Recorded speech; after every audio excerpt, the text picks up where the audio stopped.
只有3.5代原厂车机，按钮在这一侧的才能使用。内侧的背胶是缓冲用的，不用撕开，直接由上往下套进车机荧幕就可以了。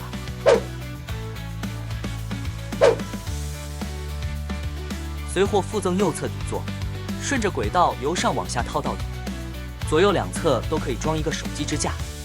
要拆开则是由下往上推出来，自行决定是否要安装。底座安装好后，拿出17毫米球头，可以搭配卖场里的所有手机支架。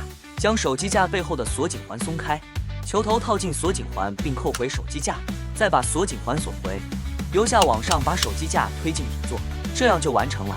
今天示范的是重力式支架，下压即可松开以及固定手机支架。